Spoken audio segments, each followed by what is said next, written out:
네, 할렐루야. 오후 예배 오신 여러분 환영합니다. 옆에 앞에 두세 분과 인사 나누겠습니다. 환영합니다. 환영합니다. 잘 오셨습니다. 저희 오늘은 거친 길 위를 걸어갈 때도 그 찬양을 새로운 찬양을 한번 불러보고 또 함께 찬양 이어서 하도록 하겠습니다. 우리 함께 찬양하겠습니다.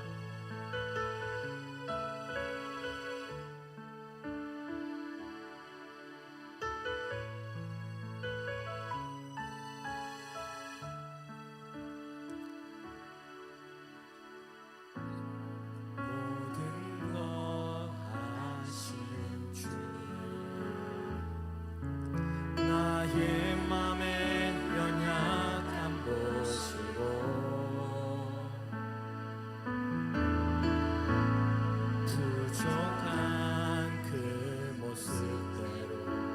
주님 마음에 새겨주신 주님께 돌아온 마음 하나하나 대하려 주시니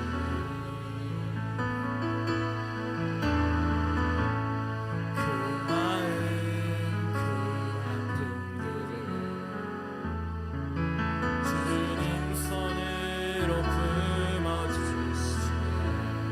거친 길 위를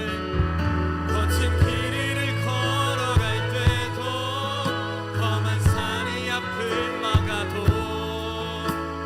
대신 주님의 두 손이 나를 붙드네. 주의 마음이 닿은 내 삶에 저민 슬픔을 씻으시는 주님을 찬양, 이름을 찬양하네. 간주하겠습니다.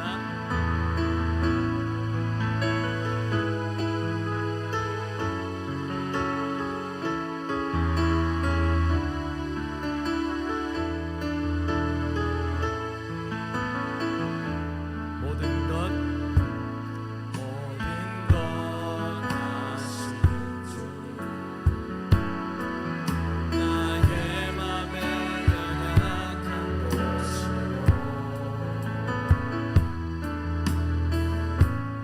부족한 그 모습대로 주님 마음에 새겨주시니 주님께 돌아온 마음 하나하나 헤아려 주시니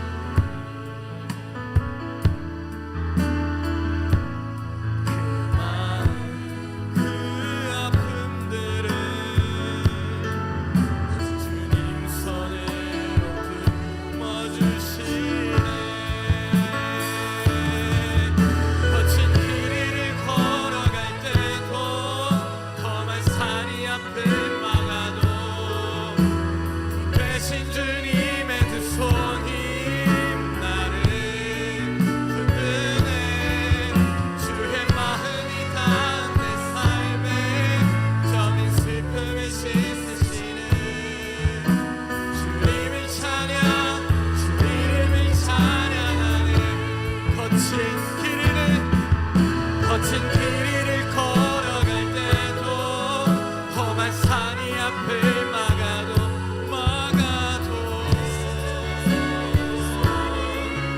나를 붙드네. 주의 마음이 닿은 내 삶에 슬픔을 씻으시는 주님을 찬양, 주 이름을 찬양하네. 거친 길 위를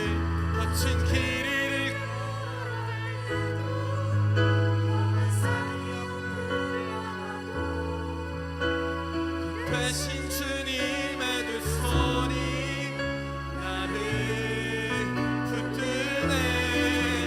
주의 마음이 닿은 내 삶에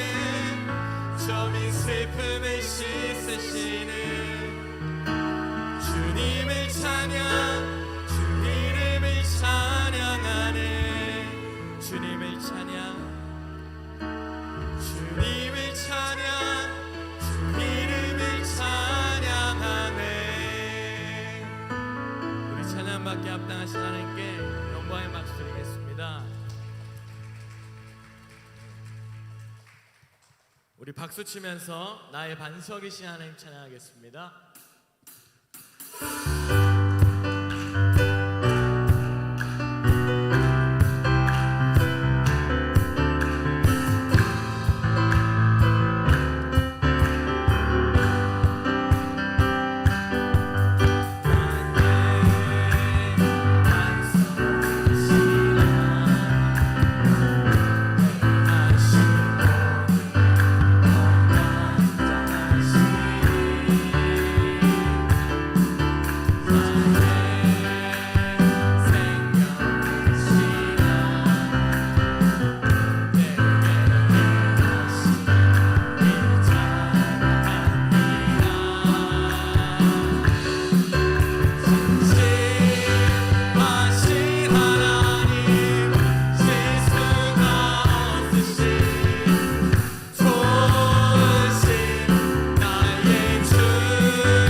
다시 오실 때 주님 다시 오실 때 나는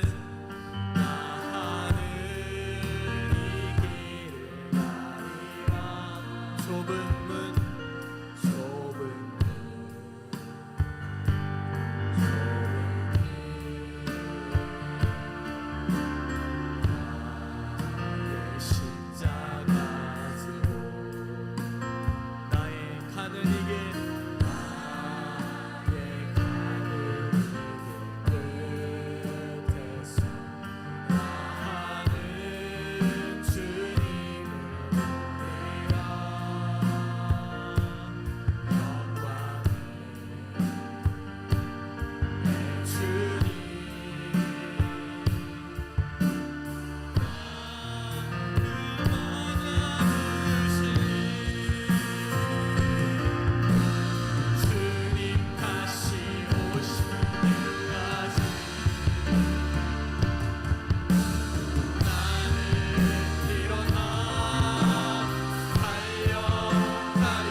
기도하기 원합니다. 오늘도 오후 시간에 우리를 불러주신 하나님 감사합니다. 찬양합니다. 오늘 하나님의 나라를 꿈꾸는 시간 되게 하시고 오늘 예배 가운데 주님의 말씀을 듣는 마음과 귀를 열어주셔서 하나님 바라보게 하여 주옵소서. 하나님 바라보게 하여 주옵소서. 우리 주여 한번 부르시고 다 같이 기도하며 나아가겠습니다. 주여, 할렐루야. 하나님 감사합니다. 주님의 나라, 주님의 성령, 하나님 나라 꿈꾸게 하여 주옵소서. 주님 감사합니다. 주님 찬양합니다.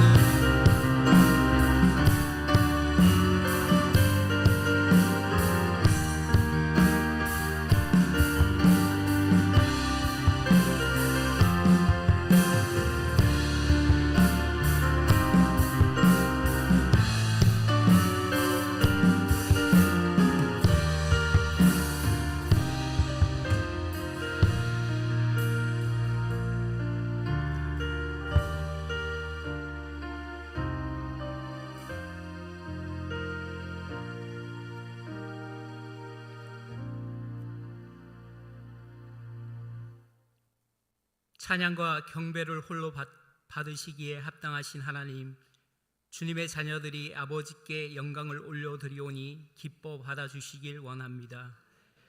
추운 겨울이 지나고 주변이 봄꽃들로 하여금 우리들의 마음을 평안케 하여 주심을 감사드립니다. 시절을 따라 추위와 폭풍이 오듯 우리의 삶 속에 많은 험난한 일들이 다가오지만 봄과 같은 시절 또한 허락하시기에 주님의 능력에 더욱 의지할 수밖에 없음을 고백드립니다. 공의의 하나님, 지금 사순절 기간이 온데 주님께서 고난을 받으시면서 저희를 사랑하신 그 사랑을 기억하면서도 시간이 지날수록 그 사랑을 잊어버리고 육신에 얽매여 살아가고 있음을 용서하여 주시옵소서.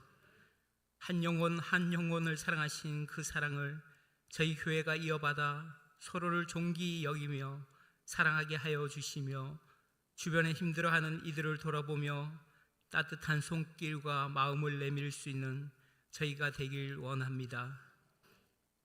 주님, 대형 산불로 인하여 많은 이들이 이 시간에도 고통과 어려움에 처해 있습니다.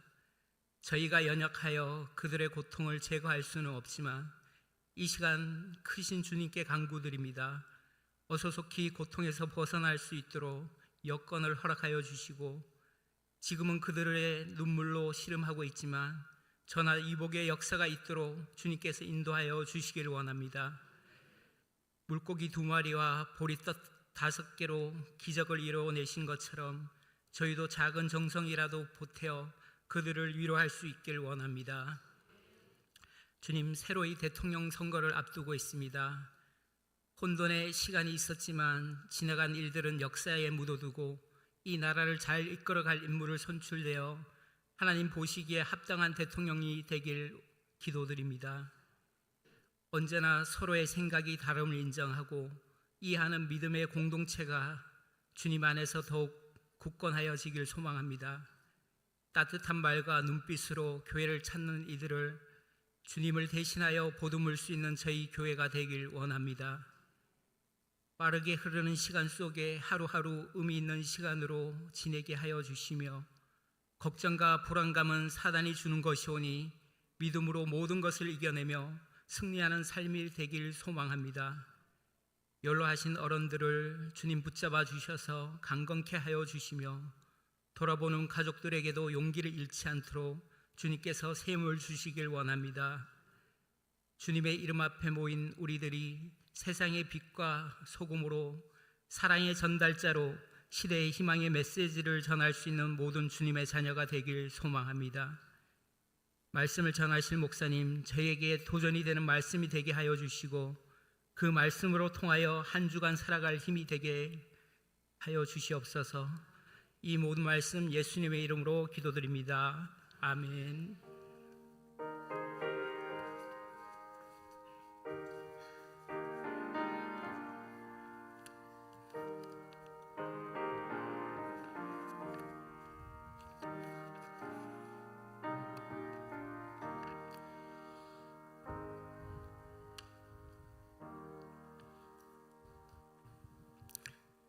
이 시간 우리에게 주신 하나님의 말씀, 신약성경 히브리서 11장입니다. 히브리서 11장 4절에서 7절까지 말씀.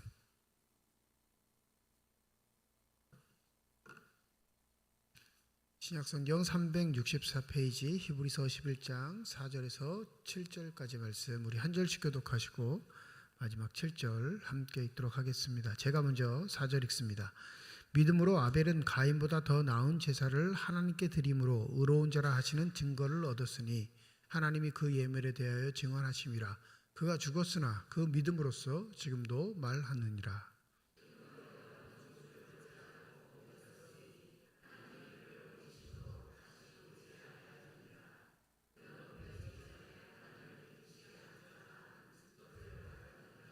믿음이 없이는 하나님을 기쁘시게 하지 못하나니 하나님께 나아가는 자는 반드시 그가 계신 것과 또한 그가 자기를 찾는 자들에게 상 주시는 이심을 믿어야 할지니라. 믿음으로 노아는 아직 보이지 않는 일에 경고하심 받아 경외함으로 방주를 준비하여 그 집을 구원하였으니 이로 말미암아 세상을 정죄하고 믿음을 따르는 의의 상속자가 되었느니라. 아멘. 백합 찬양대에 찬양으로 하나님께 영광 돌리시겠습니다.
아멘.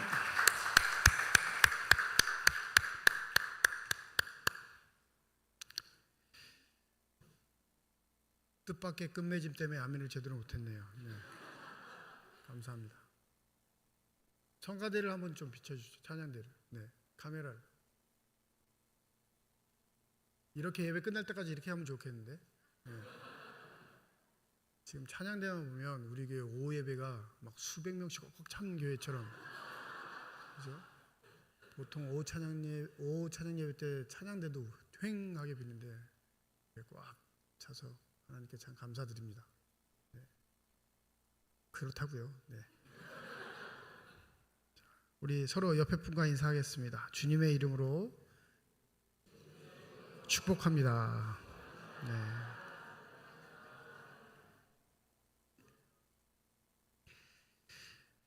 이 우리가 가지고 있는 축복의 개념이 성서적 개념과 가장 간격이 먼 것 아닌가라고 생각될 때가 많은데, 그 간극이 먼 이유는 오늘 히브리서 오늘 본문을 읽고 한번 묵상해 보면 더 그 의미를 알게 되실 겁니다.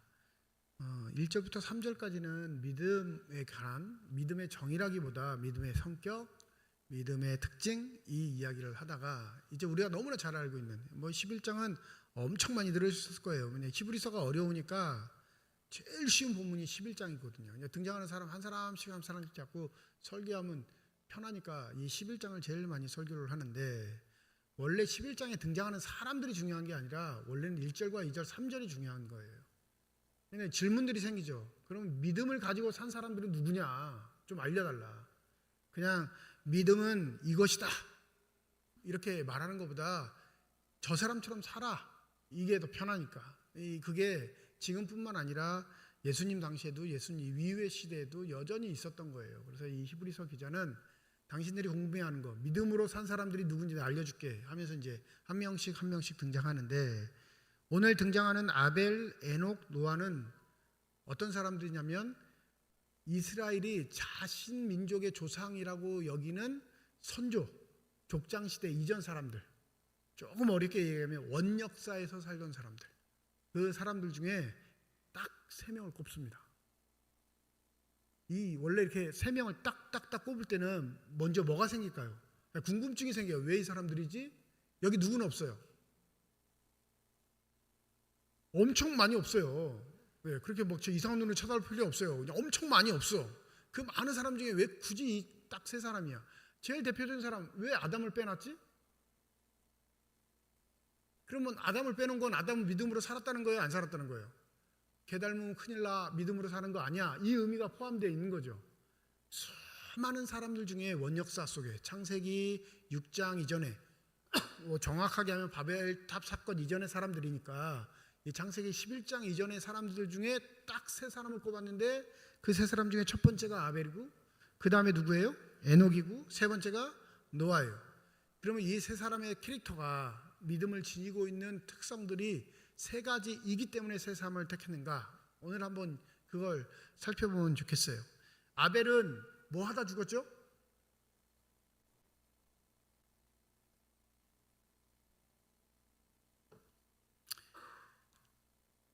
최초의 피해자. 인류가 이 땅에 성경적 시각으로 이 땅에 존재할 때 자기 형한테 맞아 죽은 사람. 그 아벨이 잘못한 거라고는 아무것도 없어요. 잘못한 거 한 가지 있죠. 뭐가 잘못했어요? 하나님께 너무 예배 잘 드린 거.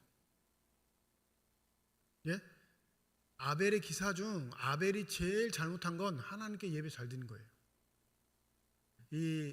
이게 싸워요. 이렇게 가인과 아벨 중에 왜 가인의 예배는 안 받으시고 아벨의 예배는 받으셨는가 가지고 이거 원인을 찾기 위해, 왜 그 원인을 찾으려고 한다면 어떻게 하면 예배를 잘 드릴까에 대한 마음 때문에 그렇겠죠. 아벨의 예배를 우리가 본받는다면 하나님이 기뻐 받으실 거야, 이런 열망에 가인과 아벨의 예배의 태도나 예배의 정황이나 예배의 결론들을 연구하는데, 솔직하게 말하면 원인 확인 불가해요. 그거 찾아야 아무 의미도 없어요. 이 가인과 아벨 시대에는 이 육식 시대가 아니란 말이에요. 고기를 썰어서 먹거나 잡아서 먹거나 육식이 불가. 그때는 뭐예요? 곡식과 과일만 먹던 시대. 그러면 가축은 필요가 있어요, 없어요? 제일 쓸데없는 짓. 소모만 되고 낭비만 되는 짓. 기껏 필요해봤자 뭐예요? 털 깎아가지고 옷 입는 정도? 그러니까 아벨은 그 시대 당시에서는 루저예요. 왜요? 아무리 양 길러도 소 길러도 그거를 어떻게 해볼 방법이 없고 오히려 그건 계속 뭐만 들어가요? 사료비. 그리고 가인의 입장에서는 저 못된 놈이야. 왜? 온 목초지를 다 초토화시켜버리거든. 그런데 놀랍게 가인은 뭘 가지고 있죠? 곡식을 재배하는 자. 그 당대의 가장 주류층. 형제이긴 하지만 실권이 누구에게 있어요? 가인에게 있어요. 왜요? 곡식은 사고 팔기가 가능하니까. 그거 없으면 굶어 죽으니까. 근데 왠지 모르게 하나님은 가인 걸 안 받으시고 누굴 거 받았다고요? 아벨 걸.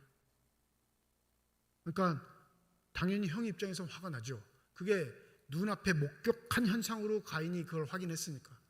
대부분 추정하기를 하늘에서 불이 내려와 두 제단을 쌓았는데 하늘에서 불이 내려와 태운 제단의 것을 하나님이 받으셨다라는 신호를 줘 정확하게 가인과 아벨이 누구의 제사를 받으셨는지를 확증했을 것이다. 추측해요. 확실한 건 몰라요. 그러니까 아벨의 삶을 본받고 싶은데 본받을 수 있는 건 뭐예요? 예배를 잘 드리자. 뭐 어떻게 잘 드려요? 그건 없어요. 그러니까 괜히 쉽게 말하면 죄송한데 말장난이에요. 말장난. 충격적인 건 요한일서 3장 12절에 성령을 통해 영감을 받은 성경의 저자들이 가인과 아벨의 삶을 이제 평가를 하는데 이 영감을 받은 자들이 이렇게 쓰는 건 하나님의 의중, 하나님의 뜻이 반영됐다는 거잖아요. 요한일서 3장 12절에 뭐라고 하냐면 가인같이 하지 말라. 그는 악한 자에 속하여 그 아우를 죽였으니 어떤 이유로 죽였느냐? 자기의 행위는 악하고 그 아우의 행위는 의로움이라. 재물 문제, 예배 문제가 아니라 본질적인 건 뭐냐면 가인은 악을 가까이 한 자, 아벨은 의, 선을 가까이 한 자로 성경은 두 가지 시각으로 봐요. 그러니까 재물의 문제, 뭐 쌀로 드릴래, 고기로 드릴래 이런 문제가 아니라 그 본디 자체 악인이 드리는 예배는 받아요, 안 받아요? 귀한 금은보석을 갖다 줘도 하나님 거부해요. 왜? 일단은 그 예배를 드리는 사람을 용납하셔야 되니까. 그러니까 아벨은 재물의 문제보다는 아벨 자체가 하나님께 용납된 자, 받아들여진 자. 우리가 성경적 용어로 하면 뭐예요? 의인. 이미 하나님이 그 판명을 내리셔서 그를 받으신 겁니다. 근데 문제는 그 후의 결과죠.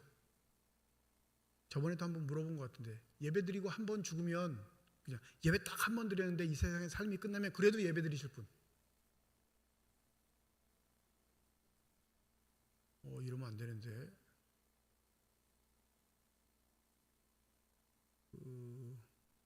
우리나라가 그 역사가 있잖아요. 예배를 안 드리고 살래? 예배를 드리고 죽을래? 네? 제 말이 이상해요? 예배를 안 드리고 살아남을래? 예배를 드리고 죽을래? 이걸 요구받는 민족이 우리였었어요. 네? 예배 드리고 죽을게. 이 역사가 한국 기독교 역사라고요. 하나님 부인하지 않고 나 한 번 예배 드리고 죽어도 난 그 한 번의 예배를 드릴게. 이게 우리나라 역사예요. 기독교의 역사. 지금은 좀 변질되고 타락해서 문제지만 그 올곧은 신앙이 어디에서 나냐면 다른 게 아니에요. 자기만 생각하고 자기만 사랑하고 자기의 이익만 추구하는 악인의 삶이 아닌 하나님의 의를 추구하는 의인에게서만 나올 수 있는 순전한 힘인 줄 믿습니다. 한국교회가 예배를 강조하는 이유는 다른 게 아니에요. 역사적 근거가 그것 때문에 그래요. 예배 한 번이 우리의 생사를 가르는데 그 우리의 생사보다 예배가 더 중요하다는 걸 역사적으로 실제로 갖고 있기 때문에 그래요. 공산당과 전쟁할 때도 그랬고 일제 치하에서도 그랬고 그 믿음의 그 실제 보이지 않는 믿음을 삶의 자리에서 보여주는 것 중에 가장 강력한 게 예배를 드리고 죽을래 예배를 안 드리고 살래 이 조건에서 반드시 믿음의 사람은 예배를 선택했다는 거예요. 이 아벨의 온전함 이건 바로 거기에 있어요. 이미 그는 하나님 앞에 인정받은 의인이라 그 행위 모두가 다 의로워요. 믿으십니까? 그 행위가 의로워서 하나님이 의롭다 이렇게 칭하면 인간의 공로가 들어가죠. 그러니까 아벨은 아주 열심히 뭘 해서 하나님께 인정을 받았고 가인은 아주 게으르고 못해서 인정을 못 받았고 하면 이건 사람의 역할론인데 의지, 역할, 실행 능력인데 이미 아벨은 하나님 뭐라고 인정하셨다고요? 의인. 그 의인에 걸맞는 삶을 실제에서 보여준 대표적인 게 예배의 모습이니까 아벨은 우리에게 믿음으로서의 귀감이 되는 줄 믿습니다. 오늘 제목을 주보 한번 제목을 읽어보실까요? 제목을 한번 읽어볼까요? 시작. 이거 되게 못된 제목이에요. 제목은 제가 지어놓고 못됐다고 그러면 또 이상하시긴 하겠지만 이런 제목은 별로 좋아하지 않아요. 그리고 신앙에 도움도 안 되고 우리가 뭘 해서 하나님이 기뻐하실까요? 그 기뻐하시는 게 뭔지 찾아내기 위해서 우리가 신앙생활을 하는 걸까요? 이 오늘 본문에 보면 5절에 보면 에녹을 대표적으로 뭐라고 표현하냐면 하나님을 기쁘시게 하는 자라 증거를 받았느니라. 본문에 있어요. 하나님을 기쁘시게 하는 자, 사람이라고 본문에 등장하니까 제목을 삼았는데 이거 오해하면 내가 뭔가 어떤 조건에서든지 하나님을 기쁘시게만 하면 내가 믿음의 사람이라 이렇게 생각하는 건 잘못된 생각입니다. 우리 집에 강아지 한 마리가 사는데 강아지 한 마리 제가 주인이에요. 제가. 네. 우리 집에 강아지가 자기를 주인이라고 생각할까요? 제가 강아지 주인이라고 생각할까요? 이거 이 대화가 안 되니까 못 물어봤는데 대화가 되면 좀 물어보고 싶은데 야 너가 내 주인이라고 생각하니? 내가 네 주인이라고 생각하니? 물어보고 싶은데 종종 하는 짓을 보면 지가 주인인 것 같아요. 아니요, 이 강아지 키워보신 분은 알아요. 그런 태도들이 있어요. 태도들. 제가 강아지에 맞출까요? 강아지가 저한테 맞출까요? 오늘 목사님이 컨디션이 안 좋은가 보다. 오늘 왜 개 얘기를 하지? 그러실 텐데. 아니 생각해 보세요. 사람이 강아지한테 맞을까요? 강아지가 사람한테 맞을까요? 맞아요. 그럼 강아지 입장에서는 사람이 자기한테 맞추니까 뭐라고 생각할까요? 지가 주인인 줄 아는 거예요. 밥 시간 되면 딱 와가지고 밥 달라고 낑낑대요. 근데 그 소리가 다 달라요. 물 마시고 싶을 때, 밥 먹고 싶을 때, 나가고 싶을 때 그 톤과 억양이 다 다릅니다. 같이 오래 지났다 보면 알아요. 딱 들으면 응가했구나. 목마르구나. 밥 달라는구나. 나가자는구나. 이게 다 확연히 달라져요. 그럴 때마다 궁금증이 내가 길들여졌네? 강아지를 내가 길들여야 하는데 강아지가 나를 길들였어요. 근데 뭐 하라고 그러면 할까요? 안 할까요? 안 해요? 안 와요? 지가 급하면 제가 움직여요? 안 움직여요? 움직이죠. 얘는 말 못하니까 맞춰줘야 하니까. 강아지가 날 기쁘게 하는 게 아니라요, 내가 강아지를 기쁘게 해요. 그게 이치인데 왜냐하면 격차가 존재해서 그래. 격차. 인지 능력이라든지 보는 능력이라든지 생활에 있어서 자율권, 그러니까 내 생명을 이루어 갈 수 있는 역할은 사람이 월등하니까 더 높은 존재가 낮은 존재에 맞춰요. 근데 이 낮은 존재가 엉뚱해지면 무슨 생각을 한다고요? 지가 왕으로 생각하는 거예요. 자, 잘 기억하셔서 강아지와 사람과의 간극이 클까요? 아니면 사람과 하나님과의 간극이 더 클까요? 그럼요, 당연하죠. 사람과 강아지가 가지고 있는 간극은 별거 아니에요. 근데 사람과 하나님이 가지고 있는 간극은 어마어마합니다. 그러면 우리가 하나님을 기쁘시게 해요? 하나님이 우리를 기쁘시게 할까요? 하나님이에요. 그 마음을 이미 가진 자가 하나님께 감사의 마음으로 기쁨을 표현하는 겁니다. 그러니 내가 하나님께 뭐 예쁜 짓을 해서 기쁨을 잠깐, 그건 곧 무슨 일들이 벌어지냐면 공로주의. 내가 저 사람보다 더 잘해, 내가 저 사람보다 더 열심히야, 내가 저 사람보다 훨씬 하나님 앞에 인정받을 거야. 공로주의로 빠져요.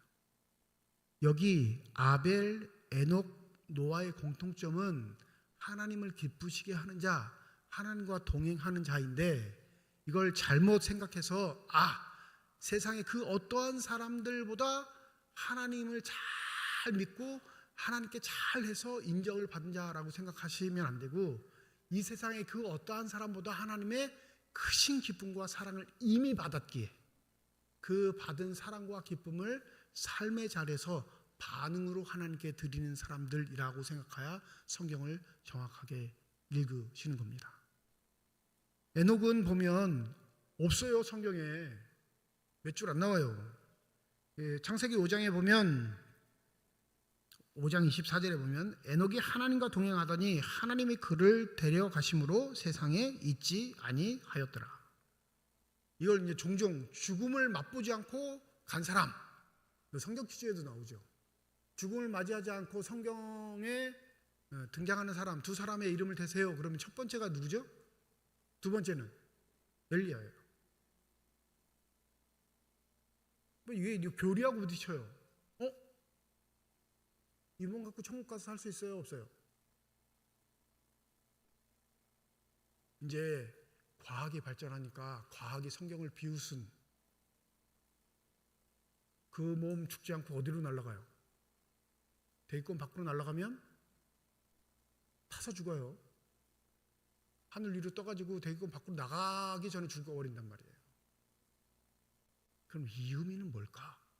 이 의미는 왜 이렇게 에녹을 강조하실 수밖에 없을까? 그렇다고 오늘 또 졸다가 목사님이 에녹은 죽었대, 이러면 또 이제 속상한데, 이 죽음을 맛보지 않고 옮겨갔다는 건 성경의 대주제, 큰 주제, 죄의 결과는 뭐예요? 사망. 그러니까 에녹은 죄가 있다 없다? 없다로 인정받는 사람. 그 상징성이 있는 거예요. 그럼 왜 죄 없음을 인정받지? 이 세상에 죄 없는 사람이 어디 있어? 태어난 모든 사람은 다 죄 있는데. 그 신비가 뭐에 포함되어 있냐면 22절 창세기 5장 한번 찾아보세요. 창세기 앞으로. 여러분, 이렇게 창세기 5장을 찾는 이유는 무슨 이유 때문일까요? 네? 창세기 5장을 찾으라고 해서 열심히 찾는 이유, 졸아서 그런 거예요. 졸아서. 졸아서.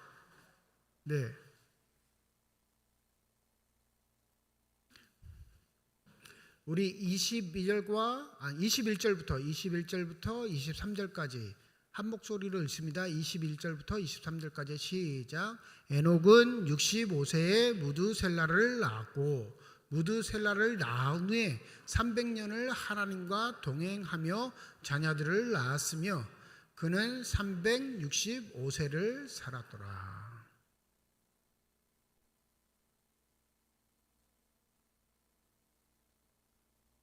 그 어디에도 왜 이 사람이 죽음을 맛보지 않고 그렇게 이 세상과 결별했는지를 원인을 찾을 수 없는데 한 가지 힌트는 뭐예요?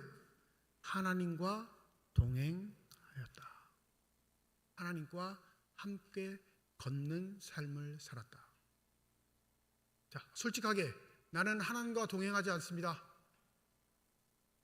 정죄가 괜찮아요. 나는 절대 하나님과 같이 걸을 수가 없습니다. 나는 하나님과 같이 걷고 싶습니다. 이것도 아니고 저것도 아니고 뭐예요? 우리의 마음의 소원은 다 하나님과 동행하기를 원해요. 그게 믿음 있는 사람들의 특징이에요. 그런데 아까 말씀드렸듯이 우리 신분이 하나님과 동행할 수 있어요, 없어요? 동행하려면 반드시 뭐가 제거돼야 되죠? 죄. 그러면 에녹이 하나님과 동행하였다는 건 다른 말로 하면 하나님이 그 죄를 사해 주셔서 의인으로서 인정해 그와 함께 걸어 주셨다는 거예요. 내가 하나님과 걷는 게 아니라 하나님이 에녹과 걸어 주시는 겁니다. 그게 몇 년 동안? 300년 동안. 아니 근데 그게 다른 사람은 아니고 왜 유독 이 사람만 죽음을 맛보지 않는 원인이 될까? 그건 이제 묵상의 힘인데 낳은 자식이 누구예요? 무드셀라.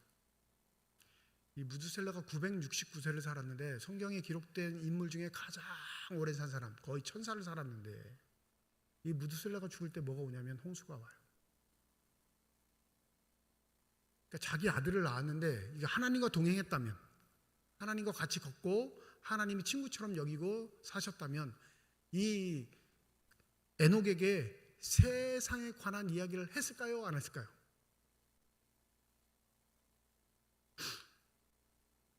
부부가 아무 얘기도 안 하고 50년 동안 이렇게 살면 동행했다고 그래요? 아니면 각방 썼다고 그래요?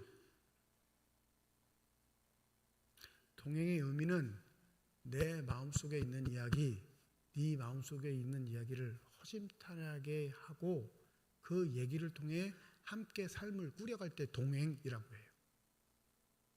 하나님은 이 에녹에게 말씀하셨을 거예요.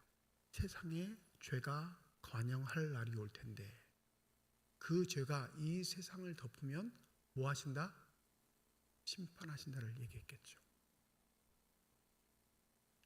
이 에녹은 하나님이 함께 걷는 그 시간 반드시 그 기도를 했을 겁니다. 부디 그 심판이 더뎌지고 늦어져서 많은 사람들이 하나님과 함께 걷기를.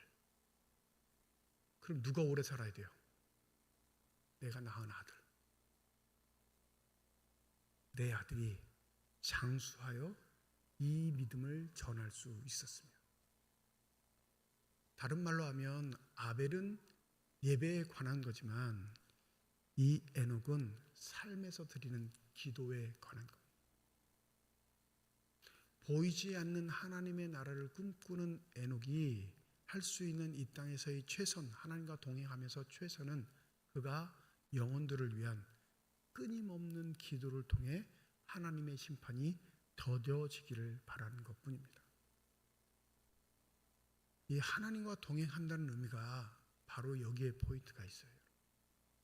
뭐 즐겁고 행복하고 기쁘고 그 어떤 것보다 재밌고, 이건 우리가 생각하는 상상의 하나님과의 동행인데 실제적으로 하나님과의 동행은 괴롭고 힘듭니다. 실제적으로 하나님과의 동행은 마음이 쓰리고 아픕니다. 왜요? 하나님의 마음을 헤아리지 않는 대다수의 사람들 때문에 하나님이 괴로워하시는 그 괴로움을 내 삶에 그대로 반영되거든요. 아벨과 에녹과 노아의 공통점은 철저한 고독과 외로움이에요.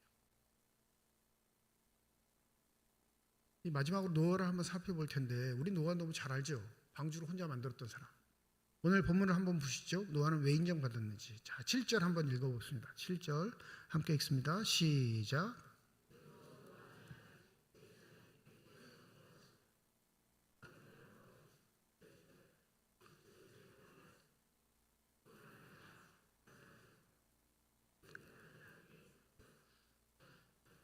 창세기 6장 9절에 보면 노아는 의인이요 당대의 완전한 자라. 그는 하나님과 동행하였더라. 하였다 표현합니다. 노아도 하나님과 어떻게 했대요? 같이 걸었대요. 그러면 하나님이 노아와 걸어주신 거예요? 노아가 하나님과 걸은 거예요? 하나님이 노아와 걸어주신 거예요. 다른 말로 하면 그의 삶에서 의의 모습들이 사라지지 않도록 하나님이 그를 보호하시면서 안위하시면서 사셨던 겁니다. 근데 솔직히 얘기해보죠. 노아가 행복했을까요? 아니면 굉장히 마음에 압박, 외로움, 처절한 고독감을 느꼈을까요? 왕따예요, 이 친구. 왕따. 자기 부인하고 아들 외에는 말을 듣지 않아. 아니, 친한 친구 한 명 없이 이 세상 살려고 그러면 사실 수 있어요, 없어요? 대답을 안 하시면 교회 다니는 사람들의 가장 큰 단점 및 강점, 친구가 없어. 왜 우리 다니는 사람 친구 없습니다. 친구는 다 교인들 뿐이야. 그렇다고 친구라 하게도 뭐해? 네. 그러니까 무슨 일이 벌어지면 교인들의 감정 싸움은 되게 심하게 커요. 아주 작은 일이 어마어마하게 큰 일이 되는 건 뭐냐면 세상의 가치와 다른 가치로 사는데 아주 속이 좁아. 네. 한 번 품은 마음은 죽을 때까지 안 바뀌어. 그러니까 미워하면 언제까지 미워해요? 끝까지 미워해요. 예수님과 정반대의 삶. 예수님은 사랑하시는데 끝까지 사랑하시는데 우리는 미워하면 끝까지 미워해요. 그게 무슨 사람의 특징이냐면 인간관계가 좁은 사람의 특징. 인간관계가 자기 외에는 결코 뭔가 교류를 하지 않은 사람들의 특징입니다. 왜요? 주고받은 역할을 한 적이 없거든요. 노아는 그런 사람이에요. 친구 없는 왕따. 보세요. 만약에 노아가 그렇게 오래 몇백 년 살았는데 친구 관계가 좋았으면 방주에 가족들만 탔을까요? 친구도 탔을까요? 안 타잖아. 예의 범절도 없어요. 지 가족만 타. 얼마나 예의 범절이 없으면 친척이 있었을까요? 없었을까요? 친척이 있었겠죠. 안 타. 자기 직계만 타. 우리 목사님은 성경을 읽으면서 이상한 상상을 많이 하는구나, 이 생각을 하실 텐데, 방주를 만드는데 세상을 구원하였으니 이렇게 기록하네요. 성경이 그 동네를 구원하였으니, 그 마을을 구원하였으니, 그 인류를 구원하였으니 얘기하지 않고 뭐라고 해요? 그 집을 구원하였으니라고 얘기해요. 누구만? 처하고 자식들만. 자식과 엮인 며느리만. 그러면 노아는 당대에 살 때 세상과 등졌다? 아니면 세상과 섞였다? 등진 거예요. 왜요? 죄악의 관영에 하나님이 그를 하나님의 품으로 보호하셔서 의인으로 만들어 가신 겁니다. 멋지지도 않고 세상 사람들이 흠모하지도 않고 별 볼 일 없을 뿐더러 돌았다고 여겼던 삶. 그러니 산 위에다 배 만들 때 무슨 생각을 했겠어요? 미쳐도 적당히 미치지 저렇게 미칠 수가. 제가 하나님을 믿는다는데 저런다. 그러면 하나님의 메시지가 들어가요? 안 들어가요? 안 들어가죠. 이렇게 믿음으로 살았던 원 역사에 있었던 사람, 아벨, 에녹, 노아를 세상의 시야로 보면 전혀 부럽지 않습니다. 오히려 안 그랬으면 좋겠다는 마음이 들 정도로 우리를 괴롭게 만드는데 누구는 기뻐하신대요? 하나님은 기뻐하신대요. 그게 핵심이에요. 하나님이 제시하신 세상 속에서의 삶, 하나님이 함께 봉행하시는 세상 속에서의 가치가 아닌 하나님의 가치, 하나님께서 원하시는 의를 따라 사는데 그 의가 하나님 나라가 원하고 뜻하는 의, 그 삶을 살았던 이 세 명의 대표적인 사람들은 다 세상적으로는 외롭고 고독했습니다. 여러분, 그래서 우리의 믿음의 길은 우리가 생각하는 것처럼 막 행복하고 막 어쩔 줄 몰라 하는 게 아니라 철두철미하게 그 하나님의 고통스러운 마음, 하나님의 애절하신 마음, 세상을 바라보시는 하나님의 그 마음을 고스란히 담지할 때 그는 하나님과 동행하는, 하나님을 기쁘시게 할 수 있는 삶을 살아갈 줄 믿습니다. 그러니 복음을 위해 우리를 부르시고 그 복음을 위해 우리의 삶에 참여하시는 하나님께 감사하시기 바랍니다. 저는 모르겠는데 남자니까 우리 어머니들이 한번 대답해 보시죠. 임신해서 자녀를 낳을 때 이게 목숨을 걸 일일까요? 목숨을 걸지 않은 일일까요? 네? 저는 모르니까 큰 소리로. 네. 저도 알아요. 왜 아냐면 제가 사인을 했거든요. 첫 애를 낳을 때 의사가 사인을 하는 거예요. 만 26이 안 됐는데 사인을 하는 거예요. 산모와 아이가 죽어도 책임을 묻지 않겠다. 사인하세요. 뭐 이 차트를 갖고 다녔어. 뭐 설명도 안 해주고 지금 위급한 상황인데 애는 낳아야 할 것 같은데 그런데 요 사인해야 산부인과에 들어갈 수 있다는 거예요. 보니까 무슨 내용입니까? 정신이 없으니까. 산모와 아이가 잘못돼도 병원에 책임을 묻지 않겠다는 거 사인하는 겁니다. 이거 안 하면요. 안 해요. 우리 딴 데 가요. 아이를 낳는데 뭐 하는 거예요? 산모는 목숨을 걸어요. 그러니까 아빠 사랑보다 엄마 사랑이 더 큰 거예요. 그러면 복음으로 새 생명을 잉태케 하고 출산하는 것, 목숨을 걸까요? 안 걸까요? 거기는 예수의 목숨 걸렸어요. 하나님의 자녀의 목숨이 새 생명을 잉태케 하는 신비로움, 그 기쁨을 복음에 참여하는 자에게 하나님이 허락하십니다. 하나님의 동행의 기쁨은 그 기쁨 외에는 없어요.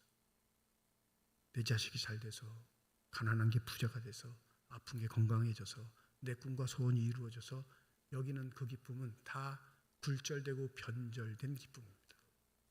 진짜 참 기쁨은 바로 복음을 전하게 하시고 그 복음의 사역에 동참케 하시고 영원한 생명의 자리에 우리를 부르신 그 하나님이 함께 걸으시면서 또 다른 생명을 불러일으키는 역사에 우리를 참여케 하실 때 그때 그 기쁨을 누리는 줄 믿습니다. 그래서 요한복음 1장 12절과 13절은 영접하는 자 곧 그 이름을 믿는 자들에게는 하나님의 자녀가 되는 권세를 주셨으니 이는 혈통으로나 육정으로나 사람의 뜻으로 나지 아니하고 오직 하나님께로부터 난 자들이니라. 바울은 이렇게 말하죠. 너희 안에 착한 일을 시작하신 이가 그리스도 예수의 날까지 이루실 줄을 우리가 확신하노라. 이 착한 일이 예쁨 받는 일이 아니고요. 복음의 사역에 동참하는 것. 구원받는 백성이 늘어나게 하시는 일. 원역사 때 하나님이 이 믿음 좋은 사람들에게 야, 가 세상 만방에 복음을 전하고 거짓에 빠져있는 사람들을 구원하여 나에게 데리고 와 하지 않으셨어요. 이들이 믿음의 사람으로 인정받는 유일한 길은 하나님이 허락하신 그 동행 길에 동참해 하나님의 마음을 자신의 삶의 마음에 품고 삶의 자리에서 어떻게 사는지를 보여 그것이 하나님의 역사로 이루게 하신 놀라운 은총의 사람들이었음을 잊지 마시기 바랍니다. 믿음은 믿음의 사람들이 보여줘요. 그 믿음의 사람들은 하나님의 초대를 받아들이고 그 하나님의 초대하심 속에 하나님과 함께 걷는 삶이 가장 행복하다 고백하는 사람들인 줄 믿습니다. 오늘 교회 문 밖을 딱 나가시면 저는 못 쫓아가니까 그죠? 여러분 집까지 제가 배웅을 해줄 수 없으니까. 같이 가지고 싶으신가요? 싫잖아요. 또 대청소 해야 돼요, 목사님. 네? 요즘 신방 받느라고 아주 힘드신데 대청소 하느라고 힘드시죠? 소문에 의하면 남편들이 너무 좋아하신다고 매일매일 대신방 받으라고.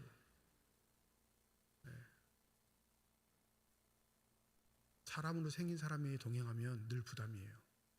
내가 아무리 좋아해도.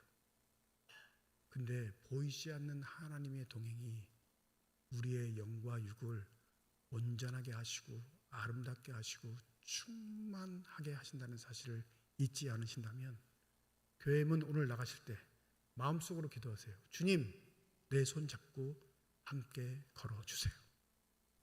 다음 주에도 그 손 그대로 잡고 주의 교회 오겠습니다.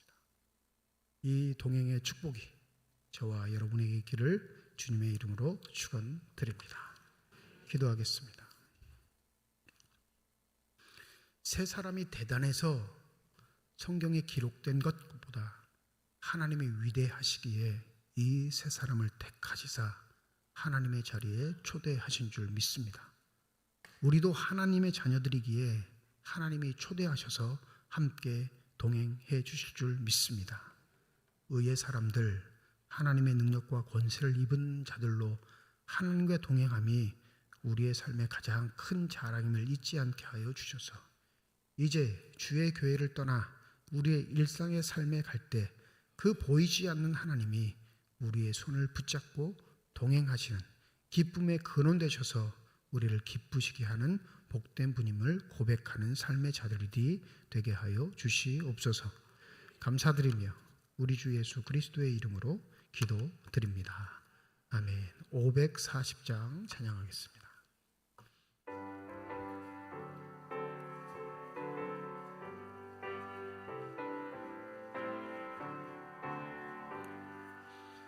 주의 음성을 내가 들으니 사랑한단 말일세. 믿는 마음으로 주께 가오니 나를 영접하소서. 내가 매일 십자가 앞에 더 가까이 가오니 구세주의 흘린 보배 피로써 나를 정케 하소서. 주여 넓으신 은혜 베푸사 나를